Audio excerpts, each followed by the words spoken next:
There are 3 questions that you need to answer before you migrate DSA to AI Max. Number 1, should you keep running DSA for now? Number 2, should you use AI Max as a replacement for DSA? And number 3, should you enable AI Max inside of your existing search campaigns? And the third question for me is really the one that matters. The risk with enabling AI Max and existing campaigns is losing control, reporting clarity, and some of the fallback options while you're testing it. We've seen this pattern before with DSA, and I think we can learn a lot about what AI Max will do based on how DSA has performed the last 10 years. Because back in the day, when we enabled DSA in regular ad groups, we created a mess. Brand campaigns would trigger non-brand keywords, category campaigns would trigger third-party searches, product campaigns would trigger all kinds of things, and all scenarios wrecked what I believe is the holy grail of Google Ads, which is the search term to ads landing page connection. On top of all of that, pause keywords could be quote-unquote re-enabled through your DSA ad groups, and I fear the same thing can happen with AI Max. I hope to God that it's better than DSA and has more control, more boundaries like that. But I really fear the answer to the question with, can AI Max replace what DSA did without creating a new account structure mess?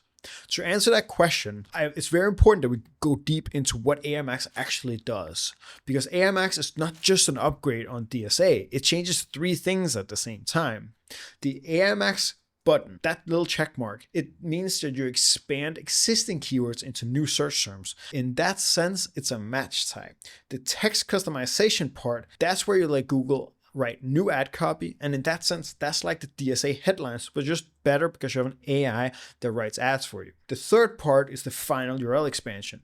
That's the part that's like a dynamic search ad campaign. It lets Google send traffic to URLs you're not explicitly targeting and matching them with other search terms. All of this really matters. You really need to understand this because the distinction between all these things matter. If you only say, okay, I'm only going to enable AI Max, I'm not going to do final URL expansion, then you get broader keyword matching, which is basically like enabling broad match. But if AI Max can find the right search term, write a relevant ad, and send traffic to the right deep URL, that's where it becomes a real upgrade on your existing dynamic search ads. Because with dynamic search ads, the value was not only that Google could find long tail searches, it could match it with the right landing page. It could match it with a product page or a category page or a brand page or a subcategory page or a filter page. That's what it did so well that a normal keyword structure, we would have to do a completely overkill setup to work. So that's the part that we need to make sure that AI Max can also do. So now let's try to discuss the actual decision framework for how you decide how you're going to set up AI Max. Because there are 4 ways that I would think about setting up the DSA to AI Max migration.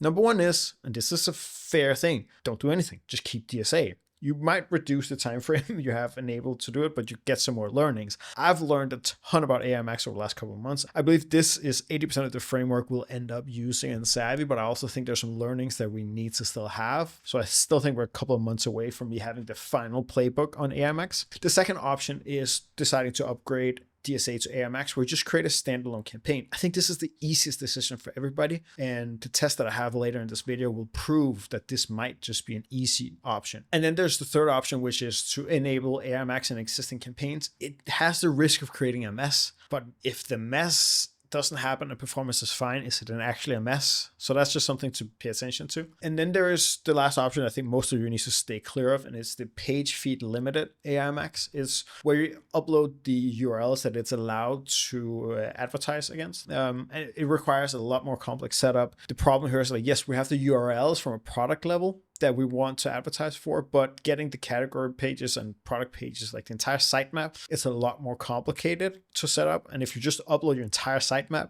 there's no need to do a page feed limited. Like, then that makes no sense. So I think that that's something that you need to just be very careful with. Before we get into what you're supposed to choose, let me just show you what some of our tests showed, because I was tired of not knowing what would happen if we did one of these 3 things. So I tested all 3 setups. I tried enabling AI Max on a DSA campaign. I tried enabling AI Max on an existing campaign and let the DSA campaign run.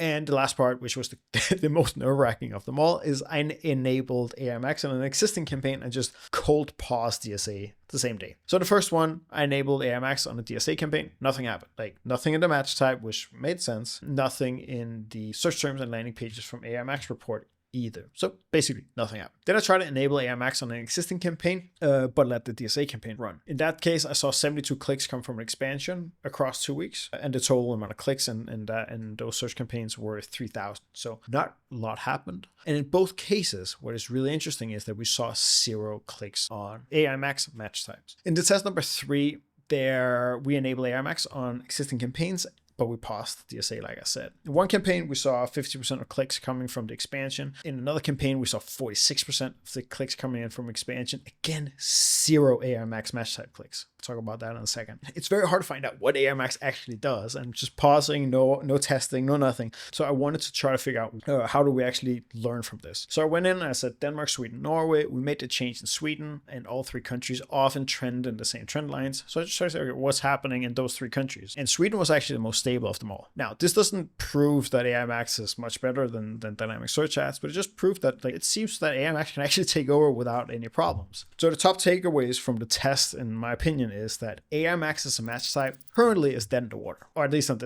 these 2 accounts that we ran it on. I don't really understand why, because in one of the accounts we tested on, broad match didn't do much in the past either, but in the other account, we have never run broad match, and Google keep telling us to run broad match. So it was supposed to do something. So that's something to keep an eye on. The second takeaway is that enabling AI Max and keeping your dynamic search ads running, it's going to give you no results. And I think the reason why is because I think that DSA has been running longer. So I think that there's some kind of priority there. Just like PMax when it first came out, it was a massive priority or ultra priority over standard shopping, and that caused a bunch of issues. So I think Google learned from that, and they haven't done that yet. I think they will start weighing AI Max stronger and stronger over the next couple of months. I think that was important. And the third takeaway, which I already mentioned, I think that AI Max do appear to be capable of taking over from dynamic search ads immediately when you pause dynamic search ads. All of this should help you inform what your migration path should look like. I do believe isolating and just upgrading your AI Max to DSA is the way to go. And then afterwards, you can enable AI Max on your existing campaigns. There's a couple of things you have to keep in mind though before you do any of these things, because the way that DSA works in the settings and features part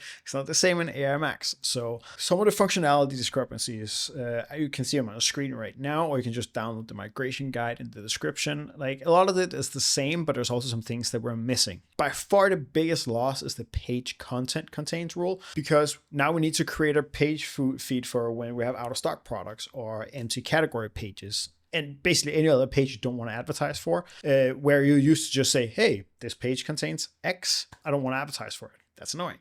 So when you migrate, you basically have to decide basically 2 different things. One, like I said before, do you just want to go straight for the upgrade from DSA to AI Max? That typically works. And number 2 is if you're not upgrading DSA to AI Max, then you need to decide whether or not you want to do page feeds for out of stock products, empty category pages, and stuff like that. This is complicated, but if you upgrade your DSA to AI Max, that your existing page content rules is copied over, but you can't edit or create new ones. There's some migration thing there that works pretty well. Everything else appears to be business as usual. When you make this change, when you do migrate, you want to look at how it actually performed, and that's a lot more complicated than it's supposed to be. Basically, there's 3 places you can look. The first place is go to your search terms and filter it by match type. If you then isolate the AI Max match type, that's where you get that AI Max match type effect on the accounts. That's what I told you about before, that the 3 tests we did showed nothing. In this account, it did show a little bit something, but this is the part where it expands an existing keyword into another search term, not the final URL expansion part of it all. Again, if you can't see a match type in the drop down, or if there's no data, it's not because it doesn't work, it's just because there's data there. The second part is where you can find out how the DSA component of AI Max, again, the final URL expansion and text customization part works. So you want to, in the same search term report, click on search term and ad combination. In here, you can now see, okay, which search terms and which headlines and which landing pages were generated in here. Now, it's not going to show you everything because it is still a search term report, so there's the whole privacy issue thing, but this is where you get to see the final URL expansion part of it all.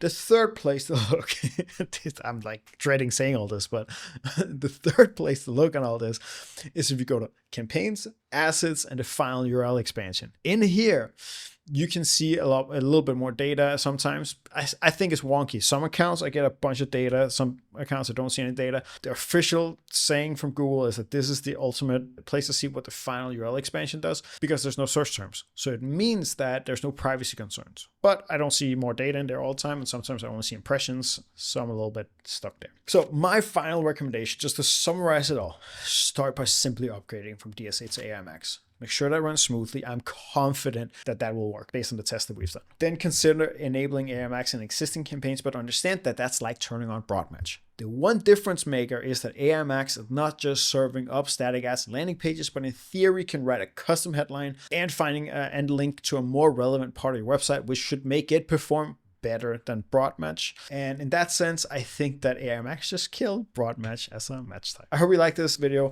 There's a lot going on, and there's a lot of things that are this and this, but in essence, it's fairly simple once you look at the different components of it. So I've tried to really just distill it down to 12 minutes, how it actually works.